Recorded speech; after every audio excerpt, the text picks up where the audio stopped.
पेशा थिला मनीष गढ़ा हेले निशा गछ लगेबा एजे 30,000 ऊर्ध्व गछ लगे सारे आम कहूँ नयगढ़ खंडपड़ा कंटिलो गाँवर अंतर्जामी साहू संपर्क में गछ सार भाव से बेस परिचित आखपाख अंचल में।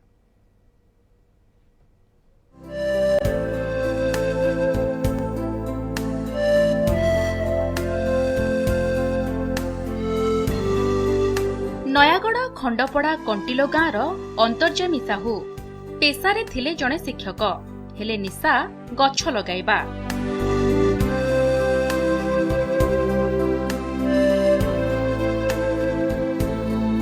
परिवेश प्रेमी भावे जनाशुना अंतर्जामी को गछ सार बोली डाकंती समस्ते। एजाए 30,000 रु अधिक गछ लगाइबा सह विभिन्न अंचल बुली निजस्व खर्चरे परिवेश सुरक्षा दिगरे सचेतन करिसंती लोकंकु।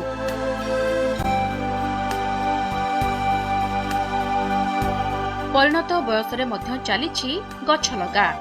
सेहिभଳି बाई चढ़ई भଳି विलुप्त प्राय पक्षीक सुरक्षा पई ताଳ गछ लगाई थांती अंतर्जामी सार। ये षष्ठ श्रेणी पढ़ुले से समय से निजे अनुप्राणित हो निज इच्छा से गोटे गछ लगा स्टार्ट करते जोटा कि प्रथम गछ लगा सी निजे लगे सह अन्य छोट पिला हो कि अन्य मानक जोटा सब संगठन मान स्कूल मान जाकि अनुप्राणित करते ये सी कहते जी गछ लगे समाज अन्य मानक से प्रेरणा देले से उत्साह देले से अधिक गछ लगे पारे। गछ लगा एक पुण्य काम अंतर्जामी सार जो गछ लगौंती एटा अति पुण्य काम जीवन काल भितर बहुत गछ से लगे प्राय 30-40 हजार आम गाँव रु आरंभ करके चाकरी काल भितर जो जगह को जाती गछ लगे ये अनुप्राणित ये गछ लगेगा कार्यक्रम अनुप्राणित होगी गछ साहय लगे गछ लगे से निहाती पद्मश्री पाइबा को हकदार।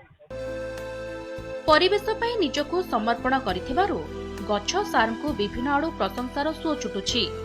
खंडपड़ार पूर्वतन विधायक सिद्धार्थ शेखर सिंह गछ सारंकु पद्मश्री सम्मान रे सम्मानित करबा पई ट्वीट करिसंती। सारंकु मुख्यमंत्री नवीन पट्टनायक एवं केंद्र मंत्री धर्मेंद्र प्रधान मध्य प्रशंसा करिसंती।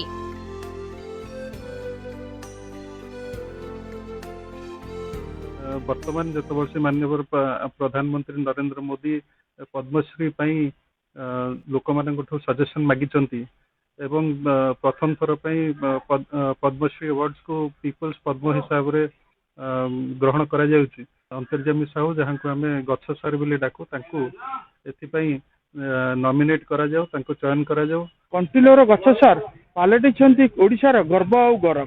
तेबे गछ सारंकु पद्मश्री उपाधि रे सम्मानित करिया पई अंचलवासी दाबी करथिला बेले एबे अपेक्षा सरकारी निष्पत्ति को। नयगढ़ खंडपड़ारू सत्यनारायण सूर्यजगदेव न्यूज 7।